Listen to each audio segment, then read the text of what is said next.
Okay. He was here earlier, Mr. Ben Chan, but I think he had to run off. So he did leave a message. So please allow me again to read a message from Mr. Ben Chan, because I don't think very many people remember that this man and Auggie went a long way back, and Auggie was instrumental in bringing this guy to fashion and retail, which he rules right now, no? Where he became the country's retail visionary. So, eulogy for Auggie by Mr. Ben Chan. Today we celebrate the life of a legend, because Auggie Cordero is what a legend is made of. He was immensely talented, no doubt.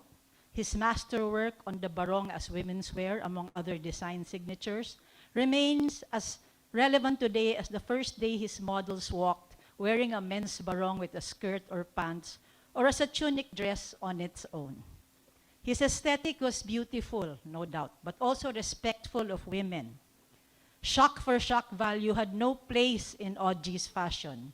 His muses were too elegant for such antics. In Auggie's world, elegance is forever. This is his legacy, and we thank the heavens for sharing Auggie with us. But as we celebrate the life of a legend, we also mourn the loss of a dear friend.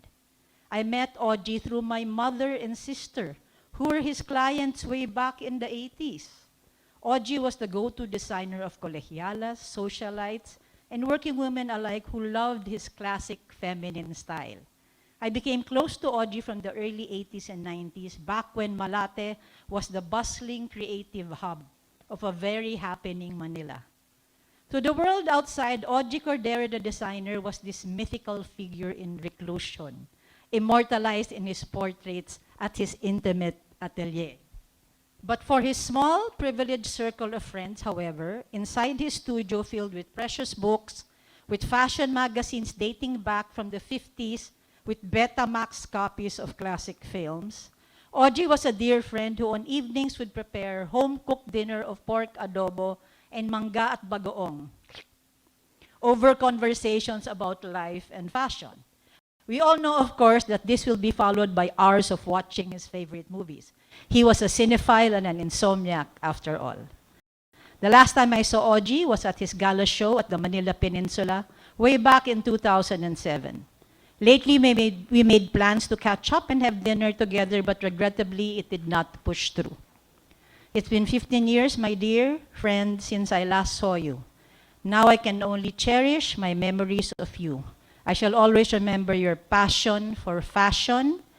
Your passing marks another end of an era in Philippine haute couture, but please, now that you're passing, not that your passing will not make us your friends, forget what a cherished person you are and what a beautiful soul you are. We will forever remember.